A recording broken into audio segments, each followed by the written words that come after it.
تاریخ کے صفحات میں کچھ نام ایسے سنہری حروف سے لکھے جاتے ہیں جو نہ صرف اپنی ذات بلکہ اپنی قوموں کی تقدیر بدل دیتے ہیں۔ انہی عظیم شخصیات میں سے ایک نام ہے شمس الدین التمش کا، جس نے دہلی سلطنت کی بنیادوں کو مستحکم کیا اور اسے ایک مضبوط، پائیدار اور وسیع مملکت میں ڈھال دیا۔ 1211 سے 1236 تک حکومت کرنے والا یہ عظیم بادشاہ غلامی کی زنجیروں سے نکل کر تخت شاہی تک پہنچا اور برے صغیر کی تاریخ پر انمٹ نقوش چھوڑ گیا۔ آئیے شمس الدین التمش کی مکمل داستان حیات کا جائزہ لیتے ہیں، اس کے تعارف سے لے کر اس کے بعد از مرگ اثرات تک۔ شمس الدین التمش کی پیدائش 1183 کے لگ بھگ موجودہ ترکستان میں ہوئی۔ وہ ایک ایلبری ترک خاندان سے تعلق رکھتا تھا، جو کہ ترک قبائل میں سے ایک معزز اور طاقتور قبیلہ سمجھا جاتا تھا۔ بدقسمتی سے بچپن میں ہی اسے اس کے سوتیلے بھائیوں نے فریب سے ایک غلامی کے بازار میں بیچ دیا، جہاں سے اسے بخارا کے ایک تاجر نے خرید لیا۔ اس کے بعد وہ کئی ہاتھوں بکتا رہا اور بالآخر دہلی کے سلطان قطب الدین ایبک نے اسے خرید لیا۔ التمش اپنی ذہانت، قابلیت اور حسن سیرت کے باعث قطب الدین ایبک کا پسندیدہ غلام بن گیا اور جلد ہی اس نے اپنی صلاحیتوں کا لوہا منوا لیا۔ جب التمش نے اقتدار سنبھالا تو دہلی سلطنت اپنی ابتدائی اور نیم خود مختار حالت میں تھی۔ یہ محمد غوری کی وفات کے بعد اس کے ترک سالاروں کی بنائی ہوئی سلطنت تھی، جس کا مرکز دہلی تھا۔ قطب الدین ایبک نے دہلی سلطنت کی بنیاد رکھی، لیکن اس کا دور حکومت مختصر رہا۔ التمش ایک غلام کی حیثیت سے پروان چڑھا اور اس نے اپنی محنت اور وفاداری کے بلبوتے پر ترقی کی۔ اس کی شادی قطب الدین ایبک کی بیٹی سے ہوئی، جس سے اس کا رشتہ مزید مضبوط ہو گیا۔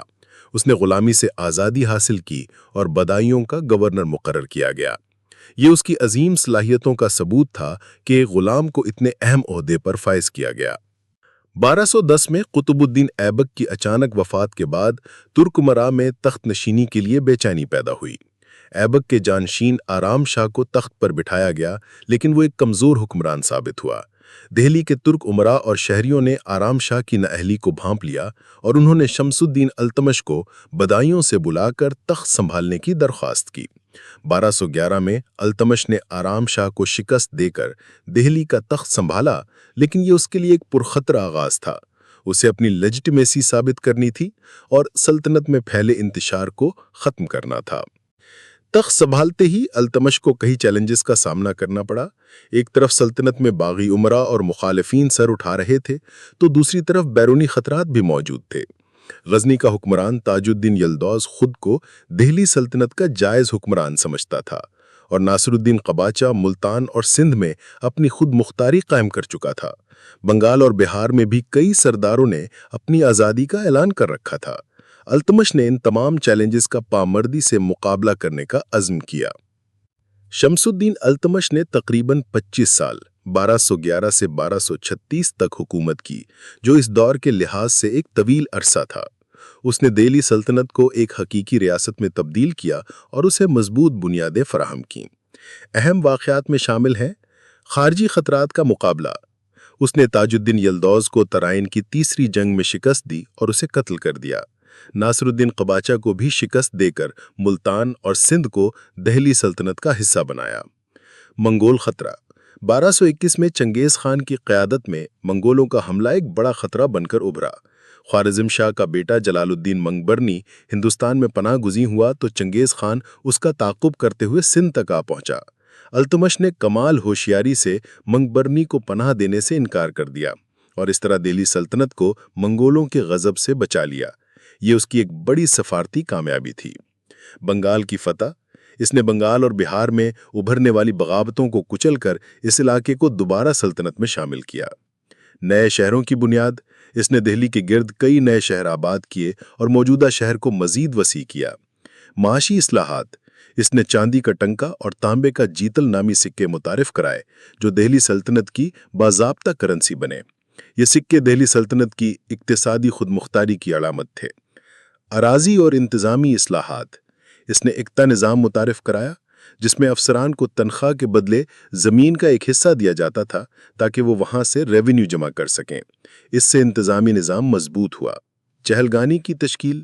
اس نے ترکان چہلگانی یا 40 غلاموں کا ایک گروہ تشکیل دیا جو اس کے انتہائی وفادار اور اعتماد کے قابل جرنیل اور انتظامی افسران تھے۔ یہ گروہ التمش کے اقتدار کا ایک اہم ستون بنا۔ التمش ایک عظیم فاتح اور کمانڈر تھا۔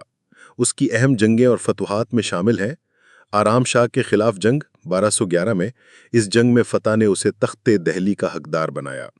تاج الدین یلدوز کے خلاف ترائن کی تیسری جنگ 1215 سے 16، اس جنگ میں یلدوز کو شکست دے کر دہلی سلطنت کو غزنی سے تسلط سے مکمل طور پر آزاد کرایا۔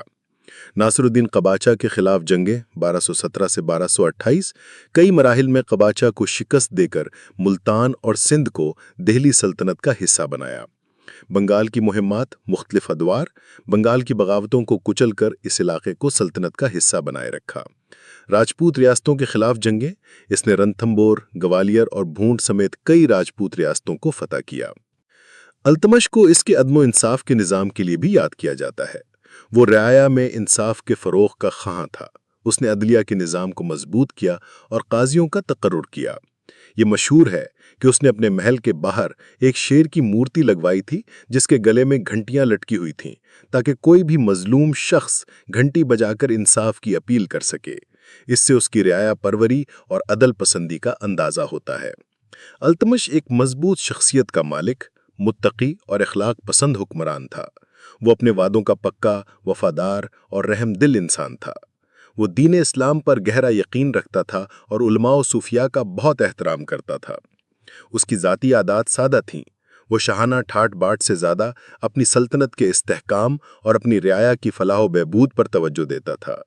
اس نے اپنی زندگی کو ایک مقصد کے تحت گزارا اور غلامی سے بادشاہت تک کا سفر محض اس کی قابلیت اور عزم کی بدولت ہی طے کیا۔ اپنے دور حکومت کے آخری دنوں نے التمش کو بڑھتی عمر اور مسلسل مہمات کی وجہ سے صحت کے مسائل کا سامنا کرنا پڑا۔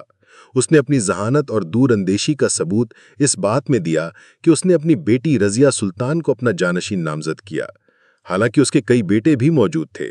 یہ اس دور کے مروجہ روایات کے بالکل برعکس تھا اور اس بات کا ثبوت تھا کہ وہ قابلیت کو جنس پر ترجیح دیتا تھا۔ التمش 29 اپریل 1236 کو دہلی میں وفات پائی۔ التمش کو دہلی میں اس کے اپنے بنائے ہوئے مقبرے میں دفن کیا گیا۔ یہ مقبرہ قطب مینار کمپلیکس میں واقع ہے۔ اس کی وفات کے بعد دہلی سلطنت کو ایک نئے دور میں داخل ہونا تھا، جہاں اس کے بعد اس کی بیٹی رضیہ سلطان نے اقتدار سنبھالا۔ اگرچہ اس کے بعد کئی کمزور حکمران بھی آئے، لیکن التمش کی قائم کردہ مضبوط بنیادوں کی وجہ سے سلطنت دہلی ایک صدی سے زیادہ عرصے تک قائم رہی۔ شمس الدین التمش کو بجا طور پر دہلی سلطنت کا حقیقی بانی سمجھا جاتا ہے۔ اس نے ایک نوخیز سلطنت کو مضبوط، مستحکم اور باقاعدہ ریاست میں تبدیل کیا۔ اس نے انتظامی، عسکری اور معاشی میدانوں میں ایسی اصلاحات کی جو آنے والی صدیوں تک دہلی سلطنت کی اساس بنی۔ اس کی وراثت صرف فوجی فتوحات تک محدود نہیں، بلکہ اس نے عدل و انصاف، علم و ادب اور فن تعمیر کو بھی فروغ دیا۔ وہ ایک ایسا بادشاہ تھا جس نے غلامی کی زنجیریں توڑ کر ایک عظیم سلطنت کی بنیاد رکھی اور تاریخ میں اپنا نام امر کر لیا۔ آخر میں شمس الدین التمش سے متعلق کچھ دلچسپ اور کم معروف حقائق۔ غلامی سے بادشاہت۔ وہ تاریخ کے ان چند حکمرانوں میں سے ایک ہے جو غلام کے طور پر زندگی شروع کرنے کے بعد ایک طاقتور سلطنت کا سلطان بنا۔ رضیہ سلطان کا انتخاب۔ اس نے اپنی ذہانت کا ثبوت دیتے ہوئے اپنی بیٹی رضیہ سلطان کو اپنے بیٹوں پر فوقیت دی اور اسے اپنا جانشین نامزد کیا، جو کہ اس دور میں ایک انقلابی فیصلہ تھا۔ قطب مینار کی تکمیل۔ اس نے قطب مینار کی تکمیل کی، جو کہ اس کی فن تعمیر سے محبت کا منہ بولتا ثبوت ہے۔ 40 امراء کا گروہ۔ اس نے ترکان چالیسہ نام کے 40 وفادار غلام امراء کا ایک گروہ تشکیل دیا جو اس کے بعد کے حکمرانوں کے لیے ایک طاقتور عنصر بن گیا، چاہے وہ مثبت ہو یا منفی۔ سکے کا تعارف۔ اس نے ہندوستان میں پہلی بار عربی طرز کا خالص چاندی کا سکہ ٹنکا اور تانبے کا سکہ جیتل متعارف کرایا، جو دہلی سلطنت کی کرنسی کی بنیاد بنا۔ تو یہ تھی شمس الدین التمش کی مکمل داستان حیات، ایک ایسا بادشاہ جس نے نہ صرف اپنی سلطنت بلکہ برے صغیر کی تاریخ پر گہرے اثرات مرتب کیے۔ اس کی حکمت، دلیری اور دور اندیشی آج بھی ہمارے لیے مشعل راہ ہے۔